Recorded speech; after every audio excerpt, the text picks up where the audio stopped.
कोई भी मुश्किलें थका नहीं सकती, कोई भी मुश्किलें थका नहीं सकती, राष्ट्र की रुकावटें गिरा नहीं सकती। अगर जुनून हो जीतने का तो हार भी हरा नहीं सकती, तो हार भी हरा नहीं सकती। स्वागत है बच्चों आपका अपने YouTube channel Pramod online class में। बच्चों आज हम लोग पढ़ने वाले हैं एक्सरसाइज 9 का क्वेश्चन नंबर 3। अगर बच्चों आप लोग इस चैनल पर पहली बार आए हैं तो चैनल को सब्सक्राइब, वीडियो को लाइक जरूर कर लीजिएगा। बगल में बेल आइकन दिखा होगा उसे भी प्रेस कर लीजिएगा, क्योंकि हमारे नए वीडियो का नोटिफिकेशन आपके पास बहुत जल्दी पहुंचे। आइए करते हैं क्लास की शुरुआत। देखिए क्वेश्चन नंबर 3 क्या दिया, देखिए दिया एक मकान के आधार से एक मीनार के शीर्ष का उन्नयन कोण की माप जो है 60 अंश तथा उसी मकान के शीर्ष से उसी मीनार के शीर्ष का उन्नयन कोण जो है 45 अंश है। मकान तथा मीनार के बीच की दूरी 20 मीटर है। मकान तथा मीनार की ऊंचाई ज्ञात कीजिए। आइए बच्चों इसे सॉल्व करते हैं। सबसे पहले क्या करते हैं, इसमें फिगर बनाते हैं। देखिए क्या क्या है, एक मकान की आधार। हम लोग क्या करते हैं, एक मकान पहले बना लेते हैं। यह देखिए हमारे पास यह एक मकान है और एक मकान के आधार से इस मकान के आधार से कोई मीनार है। ये हमारे पास एक क्या है, मीनार है। देखिए बच्चों इसको मानते हैं, ये हमारे पास क्या है, मकान है। ये क्या है, मकान है। और ये बच्चों हमारे पास एक मीनार है। क्या करा है, एक मकान के आधार, एक मकान के आधार से एक मीनार के शीर्ष का इस मीनार के शीर्ष का जो उन्नयन कोण बच्चों वो दिया गया 60 दिया गया। तो यहाँ से यह उन्नयन कोण है और यह उन्नयन कोण का मान दिया बच्चों 60 अंश दिया। तथा उसी मकान यानी उसी मकान के शीर्ष उन्नयन कोण बच्चों को 45 अंश है। यानी कि यहाँ से जो कोण बना बच्चों यह कोण बना 45 अंश का। यह कोण कितना बना बच्चों, यह कोण बना 45 अंश का। फिर देखिए क्या कर रहा है, मकान तथा मीनार की जो बीच की दूरी है, मकान यानी यह मकान और यह मीनार, इनके जो बीच की जो दूरी है वह दूरी दिया है 20 मीटर। यानी कि यह जो दूरी बच्चों यह 20 मीटर। अगर यह 20 मीटर है यह भी दूरी कितना होगा, 20 मीटर हो जाएगा। कारण मकान तथा मीनार की ऊंचाई ज्ञात कीजिए। अगर बच्चों यहाँ तक फिगर आप आसानी से बना लेंगे तो इसका मान आप आराम से निकाल सकते हैं। अब देखिए यह हमारे पास मीनार है और यह हमारे पास मकान है। इसकी जो लंबाई है या ऊंचाई जो है हम कितना मान लेते हैं, यक्स मान लेते हैं। इसकी जो ऊंचाई कितना मान लें, यक्स मान लें। और देखिए यह भी दूरी यक्स होगा ना, यहाँ से यहाँ तक की दूरी कितना हो जाएगा, यही बच्चों यक्स हो जाएगा। और इस दूरी को आप मान सकते हैं वाई मान लीजिएगा। बिंदु ए हो गया, यह बी हो जाएगा और यह सी हो जाएगा और यह बी हो जाएगा और यह ई हो जाएगा। सबसे पहले बच्चों देखिए क्या करते हैं हम लोग, जो छोटा वाला त्रिभुज है ए बी सी, तो हम लोग पहले ए बी सी लेते हैं। तो देखिए क्या करते हैं, त्रिभुज ए बी सी। अगर बच्चों चाहे ऊंचाई ज्ञात करना होता है चाहे दूरी ज्ञात करना होता है उसमें हम लोग प्रयोग करते हैं हमेशा tan का। यहाँ पर हम लोग लिखेंगे tan थीटा बराबर जो फॉर्मूला होता है लंब बटे में आधार, लंब बटे में आधार। देखिए बच्चों थीटा यानी जो कोण दिया वो कितना दिया है, तो पहले वाले जो कोण दिया गया वो 45 अंश दिया गया है। दिया जाएगा tan 45 अंश बराबर लंब देखिए कितना दिया है, लंब ये हमारे पास क्या है ए बी है और बी सी, आधार क्या है बी सी है। ठीक है जाएगा बी सी। अब देखिए tan 45 अंश मान कितना होता है, ये होता है 1 हो जाएगा। और ए बी का मान कितना है, ये जो वाई है। और नीचे देखिए बी सी का मान कितना है 20 है ना, ये हो जाएगा 20। अब देखिए इस 20 का अगर हम 1 में गुणा कर देंगे तो यह बच्चों हो जाएगा 20 हो जाएगा, यानी कि आ जाएगा 20 मीटर हो जाएगा। अब देखिए बच्चों अब हम लोग क्या करते हैं, त्रिभुज लेते हैं जो बड़ा वाला त्रिभुज ए डी और ई, त्रिभुज ए डी ई में, त्रिभुज ए डी ई में जो बड़ा त्रिभुज इसमें निकालते हैं हम। तो इसमें भी देखिए बच्चों ऊंचाई ज्ञात करना है, मीनार की ऊंचाई ज्ञात करना है। तो जब भी ऊंचाई ज्ञात करना है तो इसमें हम लोग tan का प्रयोग करते हैं। यहाँ पर लिखेंगे tan tan थीटा बराबर लंब, अब बटे में क्या होता है, लंब बटे में आधार होता है। देखिए बच्चों, इसमें जो कोण है ना, इसमें जो कोण है, कोण का मान दिया गया है 60 अंश दिया गया है। कितना दिया है, तो 60 अंश दे दिया है, तो यह 60 अंश हो जाएगा। और देखिए बच्चों लंब, अब इसमें देखिए लंब क्या है, यह दूरी x है और यह दूरी y है, तो यह दूरी है अपना x प्लस y, नीचे देखिए आधार, आधार कितना दिया है, आधार दिया है 20 दे दिया है, केवल 20। अब बच्चों देखिए tan 60 अंश, तो tan 60 अंश का जो मान होता है वो होता है कड़ी में 3 बराबर x प्लस y, बटे में कितना है 20।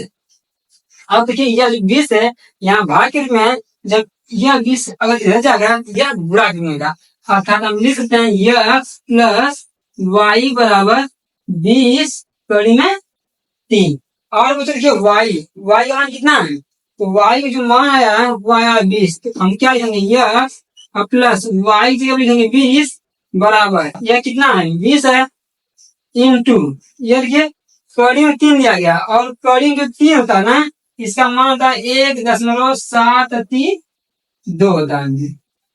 अब ये होगा x प्लस 20 बराबर, इसका इसमें गुणा करिए, जब हम गुणा करेंगे इसका, अगर इसमें गुणा करेंगे 2 दूनी के 4 हो जाएगा, 2 3 6 होगा, 2 7 14 हो जाएगा, और 2 1 2 1 3 हो जाएगा, यहाँ 10 लगा देंगे। और यह 20 प्लस में ना, जब इसको हम बराबर साथ भेजेंगे ये माइनस हो जाएगा, तो x बराबर होगा 34.64 माइनस 20। अगर इसमें से घटाएंगे तो x बराबर आएगा, यह 4 होगा 6 होगा, इसको जब घटाएंगे तो ये भी।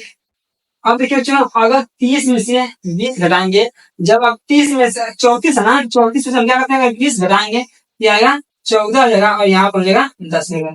यह रहा बच्चों इस क्वेश्चन का आंसर। और देखिए यह x का मान था ना, जो x का मान निकला है यह मकान की ऊंचाई निकली है, तो पूछा है मीनार की ऊंचाई क्या दीजिए, मीनार की ऊंचाई अर्थात x प्लस y, और x प्लस y का मान बच्चों कितना आया है, तो x प्लस y, यानी मीनार की जो ऊंचाई आई है, मीनार की ऊंचाई जो आई है वह कितना आया बच्चों, तो आया 34.64 मीटर। यह रहा इस क्वेश्चन का आंसर। आइए देखते हैं नेक्स्ट क्वेश्चन। क्वेश्चन नंबर 4 दिया, जिस समय सूर्य का उन्नयन कोण 30 अंश था, एक स्तंभ की परछाई 20 मीटर नापी गई, स्तंभ की ऊंचाई ज्ञात कीजिए। तो आइए बच्चों करते हैं इस क्वेश्चन को सॉल्व। देखिए हमारे पास क्या एक स्तंभ है, और इस स्तंभ पे सूर्य की किरण पड़ रही है, जब पड़ती थी इसकी परछाई आगे बढ़ती है, यह रही इसकी परछाई। और कल जिस समय सूर्य का उन्नयन कोण 30 अंश था, यानी जो सूर्य का उन्नयन कोण था बच्चों वो कितना था, वो था 30 अंश, 30 अंश। एक स्तंभ की परछाई 20 मीटर नापी गई थी। इस स्तंभ की परछाई है यह कितना मापी गई थी, यह मापी गई थी 20 मीटर मापी गई थी। मान लेते हैं इसको ए, इसको बी और इसको सी मान लेते हैं। क्या पूछा हमसे, हमसे पूछा स्तंभ की ऊंचाई ज्ञात करना है, यानी इस स्तंभ की ऊंचाई ज्ञात करना है। ऊंचाई ज्ञात करना मान लेते हैं यच। और आप लोग को बार बार बताते जा रहे हैं कि ऊंचाई हो चाहे दूरी हो, हमेशा हम प्रयोग करते हैं tan का। एक ही सवाल बार बार बताते जा रहे हैं। देखिए यह tan लिखेंगे बराबर क्या होगा, इसका फॉर्मूला होता है लंब, और बटे में क्या होता है, तो आधार। tan थीटा बराबर होता है लंब बटे के आधार। देखिए बच्चों जो कोण है ना, कोण मान कितना दे दिया है, तो कोण दिया है 30 अंश, और लंब, लंब कितना है, ये भी है ना, ये भी होगा आधार। आधार क्या है, ये BC है, इसको लिख लेंगे BC। tan 30 अंश, तो tan 30 अंश का मान कितना होता है, यह मान होता है 1 बटे कड़ी में 3। और ए भी है ना, ए भी मान कितना मान है, ये एच मान लिया है 20, और BC का मान कितना माना गया है, ये माना गया है 20 माना गया है। अब देखिए उत्तर क्या होते हैं, इसका हम इसमें करेंगे गुणा, एच बराबर होगा 20 बटे कड़ी में 3। जब भी कड़ी में नीचे संख्या दी जाएगी तो इसी संख्या से अंश और में गुणा करते हैं, तो गुणा कर दीजिए। यह कड़ी में 3 बटे कड़ी में 3, तो एच बराबर होगा, इसका इसमें जब गुणा कराएंगे ना तो 20 कड़ी 3 और बटे में होगा 3। तो यह रहा बच्चों इस क्वेश्चन का आंसर। आइए देखते हैं नेक्स्ट क्वेश्चन। देखिए क्वेश्चन नंबर 5 दिया है, यदि एक मीनार की छाया उसकी लंबाई की कड़ी में 3 गुनी है तो सूर्य का उन्नयन कोण ज्ञात कीजिए। आइए बच्चों इसे भी करते हैं सॉल्व। सबसे पहले बनाते हैं फिगर। करा एक मीनार की छाया, एक मीनार, यह हमारे पास एक मीनार है और यह नीचे मीनार की छाया। एक मीनार की छाया है उसकी लंबाई, यानी जब मीनार की लंबाई है तो मान लेते हैं बच्चों मीनार की लंबाई है, सबसे पहले हम फिगर से बनाते हैं। जो मीनार की लंबाई है उसको मानते हैं एच मान लेते हैं। अब कह रहा है कि एक मीनार की छाया उसकी लंबाई की, उसकी लंबाई की छाया या लंबाई की कड़ी में 3 गुना है, तो अर्थात ये हो जाएगा कड़ी में 3 एच हो जाएगा। और यह कोण थीटा है और बच्चों पूछा है कि इसका उन्नयन कोण ज्ञात कीजिए। तो उन्नयन कोण ज्ञात करना है तो इसमें बच्चों देखिए यह ऊंचाई भी ज्ञात करना है। तो चाहे ऊंचाई हो चाहे दूरी हो, सबको ज्ञात करने के लिए हमेशा हम किसका प्रयोग करते हैं, तो tan का प्रयोग करते हैं। तो बच्चों यहाँ से हम लिखेंगे tan थीटा बराबर, इसका फॉर्मूला होता है लंब और बटे में क्या होता है, तो आधार होता है। ये होगा बच्चों लंब और बटे में आधार हो जाएगा। अब देखिए यहाँ कोण थीटा दिया है तो हम लिखेंगे tan थीटा बराबर लंब अर्थात ए बी है और आधार जो बच्चों यह क्या है, बीसी है। तो ए बी बटे में बीसी, यह होगा tan थीटा और ए बी जो मान दिया है वह कितना दिया है, तो वह दिया है एच दिया है। नीचे देखिए बीसी है ना, और बीसी का मान कितना है, जब बीसी मान कड़ी में 3 एच है। यह देखिए tan थीटा बराबर एच से एच कट जाएगा, यह आएगा 1 बटे कड़ी में 3 और यह tan थीटा बराबर 1 बटे जो कड़ी में 3 होता है यह tan 30 अंश का मान होता है। यह चलेगा tan 30 अंश और यह tan से tan क्या होगा, कट जाएगा। जब tan से tan कट जाएगा यह थीटा बराबर जो आएगा बच्चों यह आएगा 30 अंश, जो कि इस क्वेश्चन का आंसर है। आइए देखते हैं नेक्स्ट क्वेश्चन। देखिए क्वेश्चन नंबर 6 दिया है, सूर्य के प्रकाश में 45 मीटर ऊंची ऊर्ध्वाधर मीनार की छाया 45 कड़ी में 3 मीटर की है, सूर्य का उन्नयन कोण ज्ञात कीजिए। आइए जो इसे करते हैं सॉल्व। बनाते इसमें फिगर। देखिए क्या दिया है, सूर्य के प्रकाश में 45 मीटर ऊंची ऊर्ध्वाधर मीनार, यानी हमारे पास क्या है, एक मीनार है।